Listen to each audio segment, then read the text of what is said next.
Bonjour.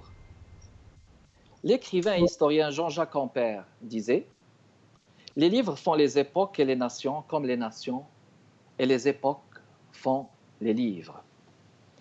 Cela dit, est-ce que le monde de l'édition suit toujours pour que ces livres soient notamment édités et diffusés? Qu'est-ce qui empêche certains auteurs de gravir les échelons et d'être publiés par des maisons d'édition ciblées? Qu'est-ce qui empêche certains éditeurs d'inclure dans leur catalogue certains auteurs, souvent talentueux?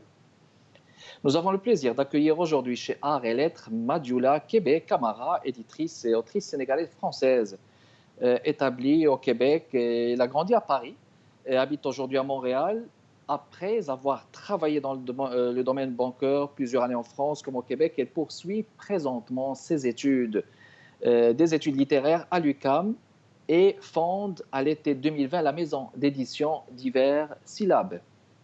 Elle place la diversité au cœur de sa démarche créatrice et entrepreneuriale en promouvant les écrits pluriels et intersectionnels.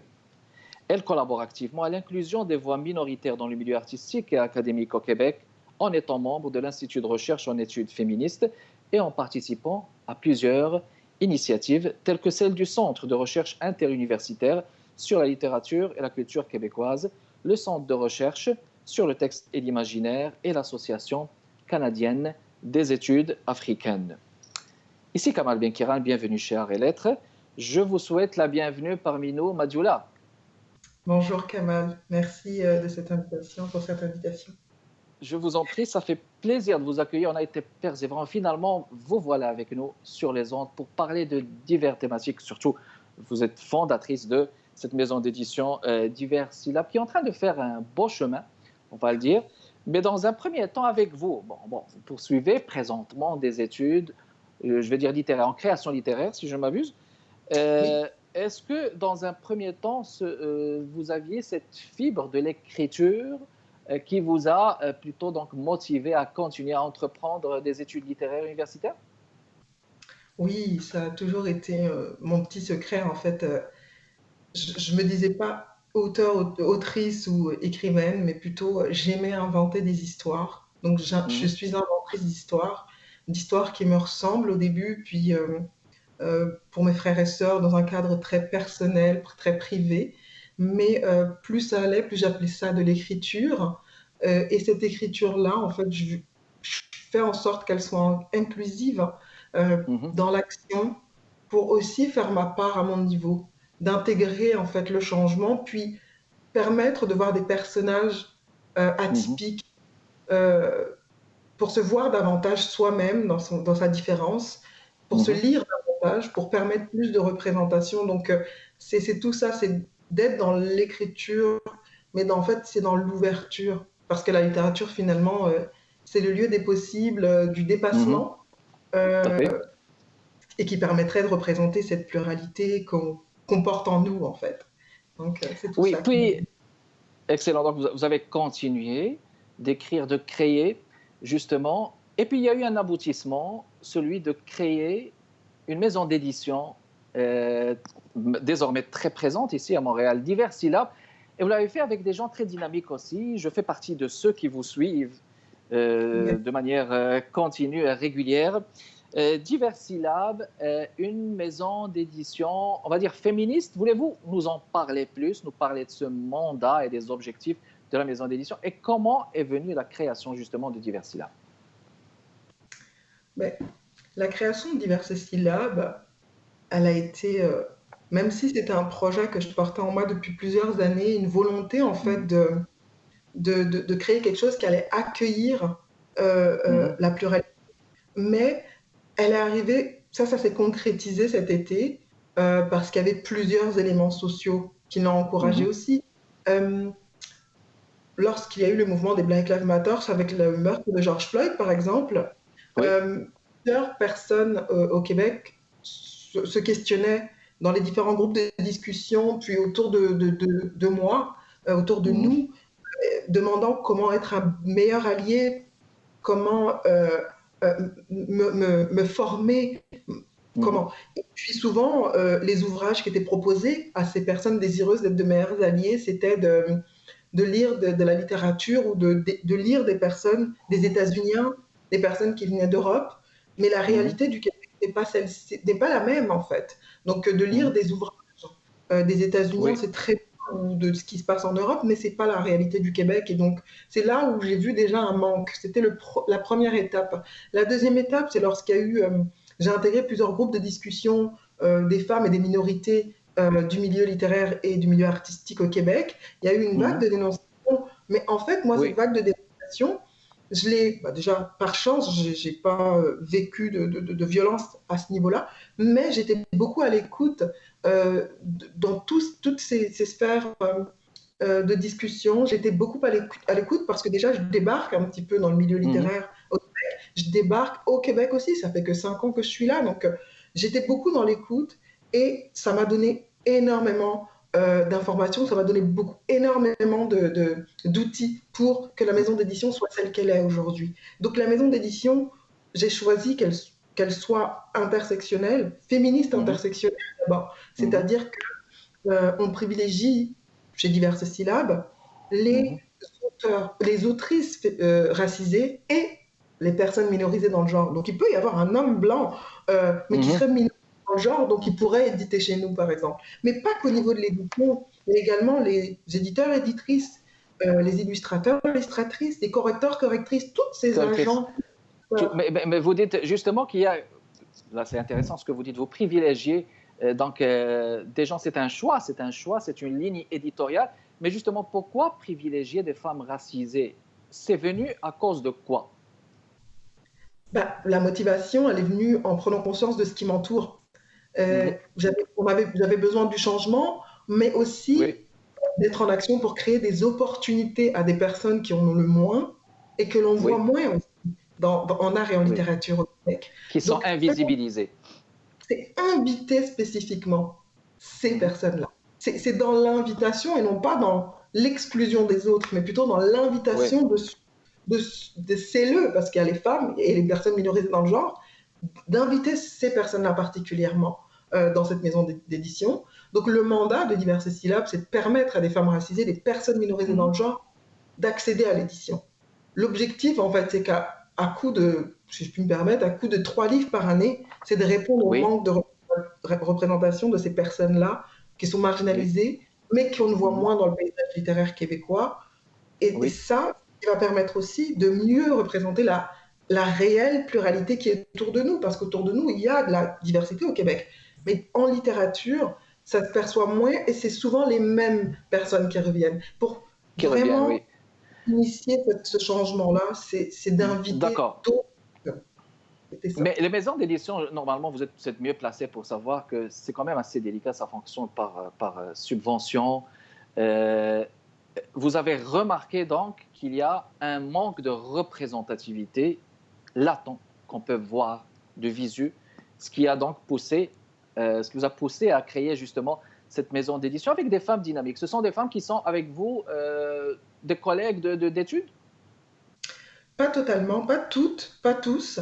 Ce qui s'est passé, comme je le disais, j'ai intégré plus grâce ou à cause de la pandémie. On était à la maison depuis printemps-été pour socialiser, pas le choix, sur les réseaux sociaux. On intègre des différents Mhm. groupes. Moi, j'ai intégré des groupes de lecture, des groupes de discussion, des groupes, etc. Donc, en discutant avec des personnes du milieu littéraire ou non, des personnes racisées ou non, ce qui Mhm. en est ressorti dans mes discussions, c'est qu'il fallait que les personnes minoritaires soient moins dans l'attente et plus dans l'action. Il fallait que les personnes minoritaires mettent en place des initiatives qui permettraient à la majorité D'être, d'être, d'encourager euh, d'être ou là et non. d'être présent. Si vous permettez, on va rebondir sur cette question. On va le faire après la pause publicitaire. Restez avec nous, mesdames et messieurs. On est de retour, mesdames et messieurs, toujours dans le cadre de Arts et Lettres. Cette fois, c'est Madioula Kébé-Camara, directrice de Divers Syllabes, une maison d'édition bien établie qui fait un très bon chemin. Alors, on va continuer à parler justement de Divers Syllabes, de cette situation justement des auteurs d'origines diverses, issus des communautés culturelles qui ne se voient pas publiés. De votre point de vue, pourquoi les auteurs néo-québécois, on va dire, issus des communautés culturelles, ne se voient pas publiés dans beaucoup de catalogues? On remarque qu'il y a une volonté mais il y a comme, on dirait, un refus de se voir publier. On ne les trouve pas, alors que, justement, le Québec est une terre d'accueil, d'immigration, mais au niveau de la littérature, ils ne sont pas présents. Pourquoi, à votre avis, Madjoula? Ben, moi, je- tout d'abord, je pense que les communautés culturelles elles-mêmes s'empêchent Mhm. d'intégrer la littérature, les arts au Québec. Elles Oui. s'empêchent d'envoyer leurs manuscrits en maison d'édition. Parce que moi-même, c'est ce qui s'est passé pour mon cas. J'ai euh, choisi d'aller en finance, en comptabilité, en gestion, Mhm. alors que l'affection, c'était plus j'étais plus attirée par la littérature. J'avais vraiment plus un affect vers la littérature, mais j'ai choisi, enfin, j'ai choisi de faire un choix redondant, Mhm. rationnel, euh, issu de la classe ouvrière très pauvre. Je ne me voyais pas intégrer un milieu où je n'avais pas d'opportunité possible derrière, où je pensais pertinemment que je n'aurais pas ma place. Donc j'ai opté OK. pour un choix plus voilà, plus rationnel. Et Mhm. j'ai été déçue. Mais à un moment donné, quand maintenant, avec mes privilèges actuels et puis aussi ma maturité, je- j'ai choisi de retourner aux études et Mhm. de faire l'aiguille, de concrétiser ce projet-là. Et c'est pour ça que je vous dis que ce projet, c'est un projet d'invitation parce que les opportunités que je crée, c'est plutôt des invitations à ces personnes minoritaires-là de se dire, OK, je peux finalement avoir une opportunité grâce à Diverses Oui. Syllabes, à d'autres maisons Mhm. d'édition qui ont des initiatives et des valeurs qui se rapprochent des nôtres. Mhm. Et aussi, quand je suis à l'UQAM, il n'y a pas beaucoup de personnes racisées en classe Oui. avec moi. C'est souvent la seule. Et donc, encore une fois, de se dire c'est la faute. Ah, c'est pas le but. C'est plutôt de se dire euh, c'est le chien qui se mord la queue. Finalement, c'est le serpent qui se mord la queue. C'est de se Oui. dire Oui. ah, on n'y va pas parce qu'on n'est pas assez représenté, mais en n'y allant pas, ça peut pas rajouter de personnes non plus. Donc chacun à son niveau en fait doit se dire je vais faire et les autres doivent dire je vous invite à le faire et tout le monde s'encourage à Oui, pour aboutir, justement. Mais Madjoula, justement, cela interpelle justement sur le fait qu'il y avait eu un article, il y avait eu des commentaires. Je les ai suivis personnellement. C'est des commentaires sur des gens qui disent que, quand même, la création de diverses syllabes, de maisons d'édition pareilles, vont pouvoir créer peut-être une brèche ou une fracture.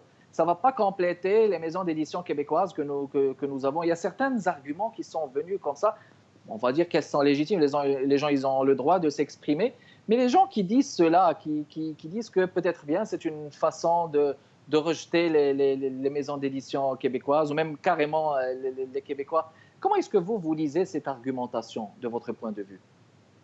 oh, je trouve que c'est dommage parce que ça a été un discours très binaire en fait Oui. d'opposition alors que c'est pas Mhm. du tout ce que Diverses Syllabes fait, c'est dommage. Mhm. Mais encore une fois, c'est pour ça que je suis là pour expliquer puis entrer dans les détails. Donc non, Oui. ce n'est pas que nous faisons, nous ne créons pas de Mhm. brèches ou de séparation, bien au contraire. Oui. Déjà, la forme même de mon entreprise, c'est une maison d'édition. Comme les autres maisons d'édition, il n'y a rien qui change. Mhm. Avec la fondatrice, nous créons en fait un espace bienveillant où Mhm. des opportunités sont pour les femmes racisées et les personnes minorisées dans le genre. Les autres maisons d'édition au Québec, c'est sûr que ça n'existe pas. Il y avait aussi une démarche stratégique, aussi une stratégie commerciale derrière tout ça, de faire Oui. comme ce qui était fait, en sachant que j'ai appris énormément ces groupes de discussion des acteurs Mhm. actrices du milieu scolaire. C'est comme Mhm. si je les avais pas écoutés et pas entendus. À date, j'ai pris toutes les informations qui m'ont été données et ça s'est concrétisé, matérialisé en diverses syllabes. Donc, les enjeux liés à la rémunération des auteurs-autrices, ça, c'était Oui. un gros point. Je ne pouvais pas faire abstraction de ce point-là. C'était le premier point qui venait constamment. La rémunération, les droits d'auteur. Oui. Donc, nous, diverses syllabes, a dû faire Mhm. entrer dans ces valeurs la Mhm. bienveillance et aussi la rémunération pour les auteurs-autrices qui était plus importante que dans les autres maisons d'édition. C'est pas pour faire du Oui. zèle, c'est parce que, issu de ces C'est des droits. discussions-là, ils devaient je me devais de faire quelque chose à ce niveau-là. C'était le premier point. Le second point, c'est de faire quelque chose pour les femmes dans les minorités, visibles ou non, c'est de faire quelque chose pour les femmes. Parce que Mémoire d'Encrier ou les éditions Remue-Ménage ne pouvaient pas être les seules pour faire ça. Ou Nota Bene, avec son catalogue triptyque, pouvait Donc, pas... une maison d'édition féministe qui complète, donc qui complète aussi avec un autre paysage. Exactement, parce qu'on oublie ce côté-là. C'est une maison d'édition féministe, intersectionnelle et queer, et non pas une maison d'édition pour des femmes racisées. C'est une maison d'édition féministe, intersectionnelle et queer. Donc, excellent. on invite ces personnes-là à se lancer. C'est de l'invitation. Maintenant, de se dire... C'est de l'invitation à s'engager, oui. Excellent. Encore une pause publicitaire, Madjoula, et on revient dans les prochaines minutes pour continuer ce débat passionnant avec vous. Restez avec nous, mesdames et messieurs.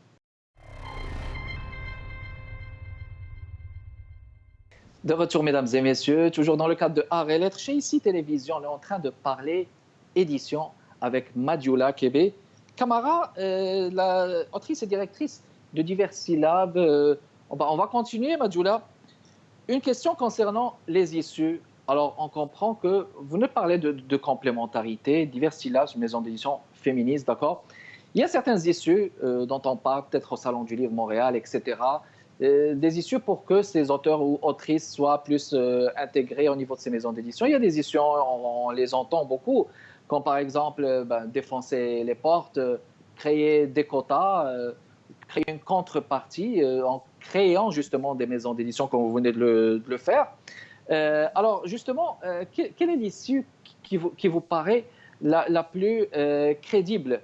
Est-ce que vous pensez par exemple, juste en reformulant ma question, pensez-vous par exemple que le dossier de l'intégration des artistes issus des communautés culturelles au sein du champ culturel québécois, est-ce que vous pensez que le dossier de l'insertion de ces artistes influe aussi sur la littérature de tout son poids, et la littérature aussi se trouve flagellée à ce moment-là, et il y a un impact, on va dire, direct sur le fait que les auteurs ne sont pas aussi intégrés dans ces maisons d'édition? Est-ce que vous pensez qu'il y a une influence?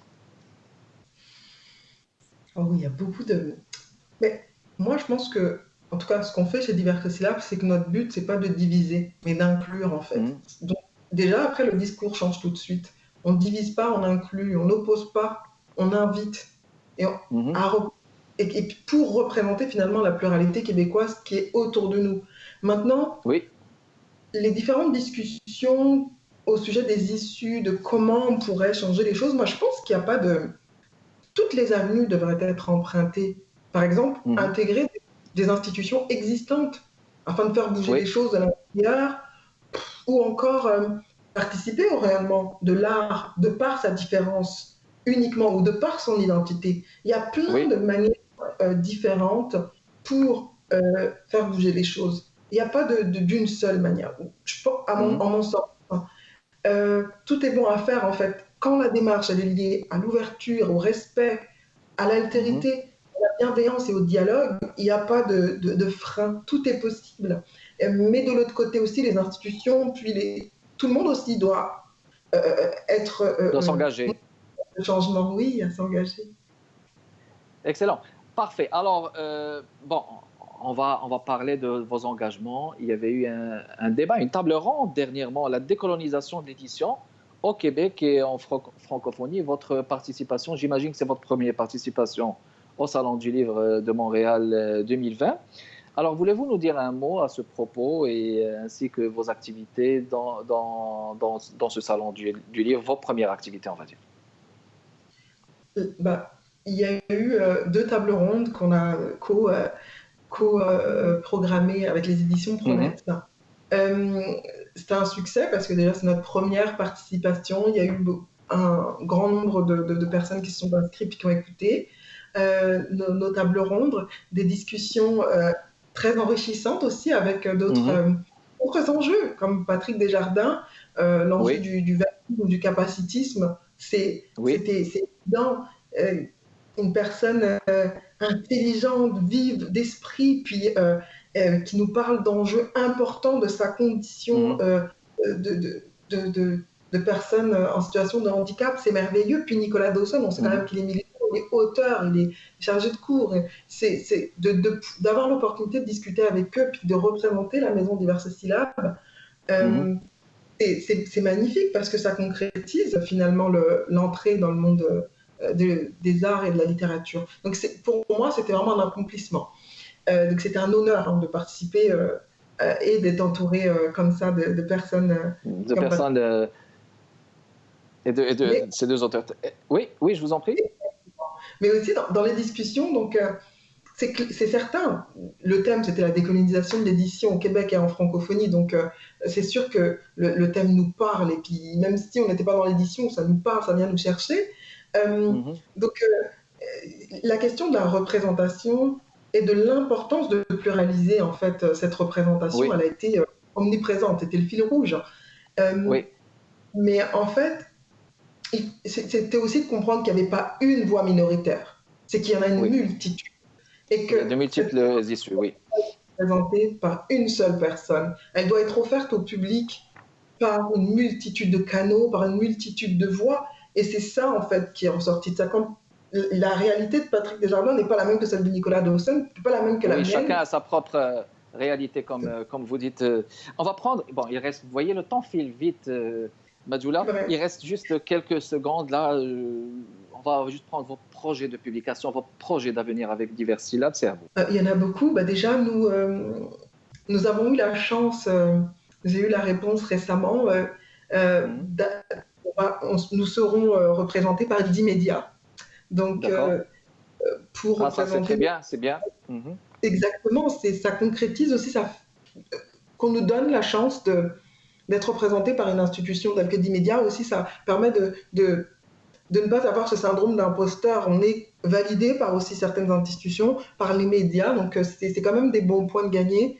Le prix, aussi la distinction que j'ai reçue de l'organisme Femmes et Sort Oui. en tant qu'entrepreneur qui change le monde aussi. Ça, c'est des baumes au cœur, des tapes dans le dos qui nous poussent à se dire continuez votre travail, votre engagement et vos valeurs sont saluées. Sans Et saluer. Et puis, oui, oui, je vous en prie, parce qu'il reste quelques puis secondes. Je aussi vous dans en le prie. Le mot de la cadre fin. Oui.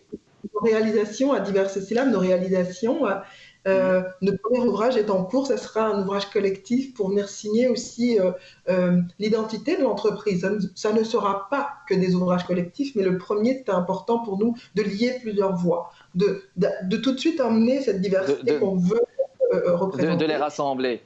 Exactement, Excellent. et puis les Alors détails. c'était tout le temps qu'on avait. C'était tout le temps qu'on avait. C'est très gentil d'avoir répondu, Madjoula, à notre invitation. Je vous souhaite une excellente continuation, vous et votre équipe. Divers syllabes avec nous, mesdames et messieurs, chez Art et Lettres avec ici Télévision. Kamal Benkiran avec vous. Je vous fixe un prochain rendez-vous donc pour le jeudi prochain, 15h30. Portez-vous bien. À la prochaine.